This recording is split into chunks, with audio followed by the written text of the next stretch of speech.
Hello and welcome to 90 Production Films and Music. I am Dikshant and this is Inside a Movie. अगर आप इस channel पर नए आए हैं तो चैनल को सब्सक्राइब करना और बेल आइकन दबाना मत भूलना। इस वीडियो में हम बात करेंगे 1971 की फिल्म टू इंग्लिश गर्ल्स के बारे में, जो हेनरी पियर रोशे की लिखी नॉवल पर आधारित है। साल 1902 में पेरिस शहर में रहने वाला लड़का क्लॉड रॉक अपने परिवार के साथ वक्त बिता रहा था कि तभी गिरने से उसे चोट लग गई। अगले दिन उस परिवार से मिलने एनी ब्राउन नाम की एक इंग्लिश लड़की आई। अपनी माँ के कहने पर क्लॉड एनी से बातें करने लगा और कुछ ही दिनों बाद वो उसे शहर दिखाने ले गया। एनी की माँ और क्लॉड की माँ दोनों बचपन से दोस्त हैं और उनकी वजह से क्लॉड और एनी भी अच्छे दोस्त बन गए। एनी ने उसे अपनी 2 साल छोटी बहन म्यूरियल के बारे में बताया और कुछ दिनों बाद क्लॉड एनी के परिवार से मिलने वेल्स गया। वो एनी के घर में गर्मियों की छुट्टियां बिताने वाला था और कुछ दूर जाने पर उसे एनी और उसकी माँ मिल गई। एनी ने क्लॉड को अपना घर दिखाया और उसे उसके कमरे में छोड़कर वहां से चली गई, पर जाने से पहले फिर से उसने म्यूरियल का जिक्र किया। उस रात डिनर करते हुए क्लॉड म्यूरियल का इंतजार करता रहा, पर वो घर नहीं आई और कुछ दिन म्यूरियल का इंतजार करते हुए ही बीत गए। आखिरकार एक रात म्यूरियल घर लौट कर आई, पर उसकी आंखों पर पट्टी बंधी हुई थी। धीरे धीरे उन दोनों की बातें शुरू हुई और चिट्ठी लिखकर क्लॉड ने अपनी माँ को म्यूरियल के बारे में बताया। कुछ दिन और बीते और फिर एक रात एनी ने क्लॉड को बात करने बुलाया। उसने बताया कि म्यूरियल ने अपने प्रोफेसर के लिए काम करते हुए अपनी आंखों को चोट पहुंचा दिया। ऐसा होने पर वो क्लॉड के साथ वक्त नहीं बिता पा रही। उस दौरान बातें करते हुए क्लॉड को समझ आया कि उसकी माँ और एनी दोनों चाहते हैं कि क्लॉड और म्यूरियल की शादी हो जाए, इसलिए उसे वेल्स बुलाया गया है। क्लॉड और एनी अब एक दूसरे के साथ वक्त बिताने लगे थे और दोनों बहनों और क्लॉड के बीच एक गहरी दोस्ती ने जन्म ले लिया था। मगर अब भी क्लॉड म्यूरियल को पूरी तरह समझ नहीं पाया था। क्लॉड और एनी अब एक दूसरे के करीब आने लगे थे, पर इस बात से तकलीफ होने के बावजूद म्यूरियल ने कुछ नहीं कहा। खेल कूद और बातों में कुछ और दिन बीत गए और एक दिन क्लॉड ने बताया कि उसने एक बार अपनी जान देने की कोशिश की थी। उसने ये भी कहा कि ऐसा करना फ्रांस में जुर्म नहीं, क्योंकि ज्यादातर लोग अपनी जान देने की कोशिश करते हैं और इस तरह पूरा फ्रांस जेल में होता। उस वक्त एनी को एहसास हुआ कि उसे म्यूरियल और क्लॉड को अकेले छोड़ना चाहिए, वरना वो एक दूसरे को समझ नहीं पाएंगे। पर उन तीनों को ही एक दूसरे से अलग करना नामुमकिन था। क्लॉड ब्राउन परिवार का हिस्सा बन चुका था और अब वो दोनों बहनों के बीच रहकर खुश होने लगा। वो ना तो एनी को अपने से दूर करना चाहता था और ना ही म्यूरियल को। क्लॉड की चिट्ठियां पढ़ने पर उसके घर काम कर रही औरत को समझ आया कि वो म्यूरियल से प्यार करने लगा है, पर क्लॉड की माँ को यकीन था कि वो उन दोनों बहनों से प्यार करता है, पर किसी से शादी करने का इरादा नहीं रखता। एक रात म्यूरियल से बातें करते हुए क्लॉड की उससे बहस होने लगी, पर वो झगड़ा जल्द ही सुलझ गया और क्लॉड को एहसास हुआ कि म्यूरियल एन के जैसी तो है, पर कुछ बातें उसकी एन से अलग है।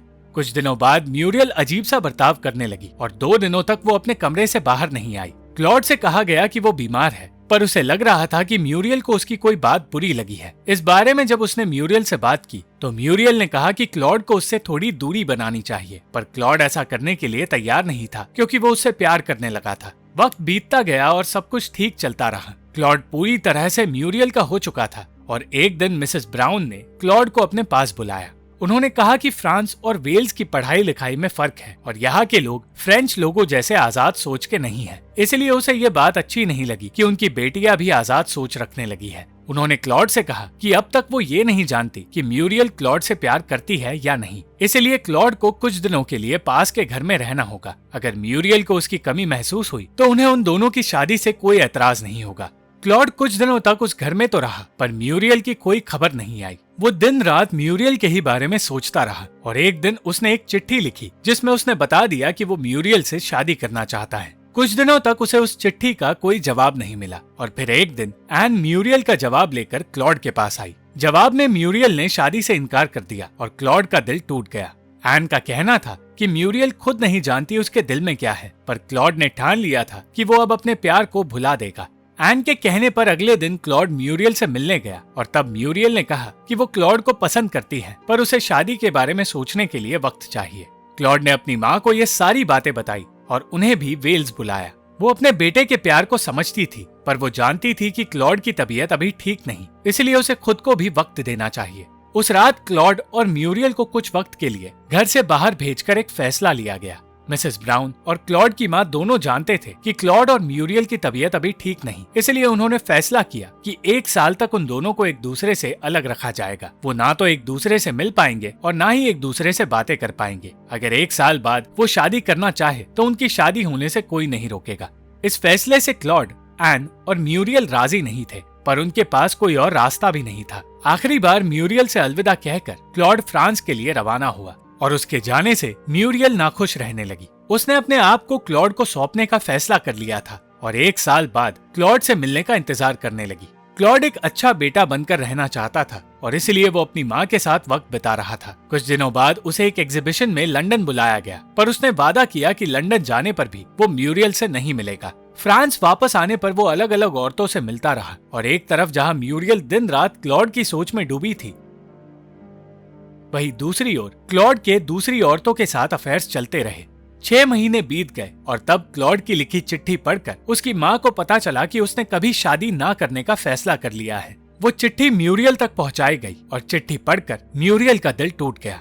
म्यूरियल क्लॉड से प्यार करने लगी थी, पर क्लॉड उसके लिए 1 साल भी नहीं रुक पाया। इसलिए वो क्लॉड के साथ अपनी दोस्ती भी तोड़ना चाहती थी। वो अब दिन रात परेशान रहने लगी और चाहकर भी एन उसे संभाल नहीं पाई। बिगड़ती तबीयत के चलते म्यूरियल ने खुद को संभालने की कोशिश की और आखिरकार उसने फैसला किया कि वो भी कभी शादी नहीं करेगी। उसने ये बातें क्लॉड को तो बताई, पर उसने अपने हालातों के बारे में उसे कुछ नहीं बताया। वक्त बीतता गया और धीरे धीरे क्लॉड अपनी दोनों दोस्तों को भूलने लगा। पर कुछ दिनों बाद उसके सामने एन आई, जो पेरिस में एक मूर्तिकार बनने आई थी। एन अब जानती थी कि उसकी बहन और क्लॉड कभी एक नहीं हो पाएंगे, इसलिए उसने क्लॉड के करीब जाने से इस बार अपने आप को नहीं रोका और जल्द ही उन दोनों के बीच एक अफेयर शुरू हुआ। अपने अफेयर को दुनिया से छुपाने के लिए उन दोनों ने एक आइलैंड पर एक घर बनाया, जहां वो दोनों साथ रहने लगे। वो दोनों एक दूसरे को बेहतर तरीके से समझने लगे थे और कुछ दिनों तक साथ रहने के बाद वो दोनों अपने अपने रास्ते चले गए। एन जानती थी कि क्लॉड के और भी अफेयर्स हैं, पर उसे इस बात से कोई फर्क नहीं पड़ता था।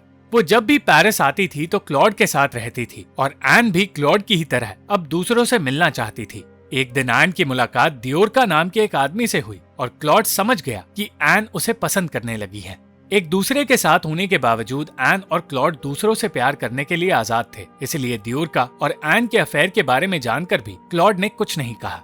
एन ने बताया कि दियोरका उसे अपने साथ पर्शिया ले जाना चाहता है और क्लॉड के कहने पर वो पर्शिया जाने के लिए मान गई। म्यूरियल ने एक दिन एन को अपनी डायरी दी और कहा कि वो इसे क्लॉड तक पहुंचाए। उस डायरी में म्यूरियल की निजी बातें लिखी थी और म्यूरियल के इनकार करने के बावजूद क्लॉड ने अपने फायदे के लिए उस डायरी को पब्लिश कर दिया और पब्लिश की गई उस किताब से उसने बहुत सारे पैसे कमाए। क्लॉड की माँ की तबीयत खराब होने लगी थी और कुछ दिनों बाद उनकी मौत हो गई। क्लॉड अकेला तो हो गया था, पर अब वो आजाद था और इस आजादी में वो एन के साथ और ज्यादा वक्त गुजारने लगा। कुछ दिनों बाद एन ने बताया कि म्यूरियल उसके साथ पेरिस आई है और वो क्लॉड से मिलना चाहती है। उसी रात वो म्यूरियल से मिलने गया और 4 सालों बाद एक दूसरे के सामने आकर वो दोनों एक दूसरे से दूर नहीं रह पाए। क्लॉड म्यूरियल के करीब आने से डरने लगा, पर म्यूरियल ने अपने आप को नहीं रोका। म्यूरियल ने अपने प्यार को एक और मौका देने की कोशिश की, पर क्लॉड ऐसा कर नहीं पाया और वहाँ से चला गया। एन चाहती थी कि क्लॉड म्यूरियल को अपना ले, पर क्लॉड चाहता था कि म्यूरियल को उसके और एन के अफेयर का सच बताया जाए, और जब एन ने म्यूरियल को सच बताया तो वो बर्दाश्त नहीं कर पाई।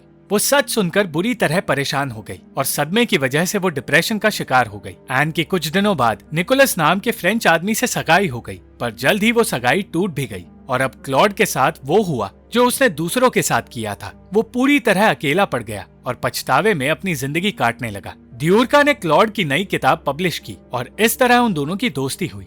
दियोरका अब भी एन से प्यार करता था और जानना चाहता था कि उसने अपनी सगाई क्यों तोड़ी। यही जानने के लिए जब वो वेल्स गया तो उसे म्यूरियल मिली, जो उसे एन के पास ले गई। एन बीमार थी और दियोरका को अपने सामने देखकर खुश हुई।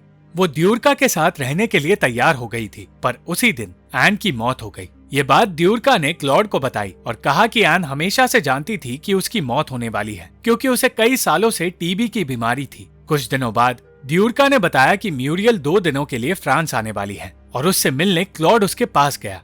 वो एक दूसरे के साथ वक्त बिताने के लिए एक होटल में रुके और वही साथ रहने के बाद अगली सुबह म्यूरियल ने क्लॉड से कहा कि वो हमेशा के लिए बेल्जियम जा रही है। वो एक आखिरी बार क्लॉड से मिलकर इस रिश्ते को हमेशा के लिए खत्म करना चाहती थी और अब उनके लिए अलग अलग रास्तों पर जाना ही ठीक होगा। क्लॉड उससे शादी करना चाहता था, पर अपने रिश्ते को सिर्फ एक सीख समझकर म्यूरियल इस रिश्ते को भूलना चाहती थी।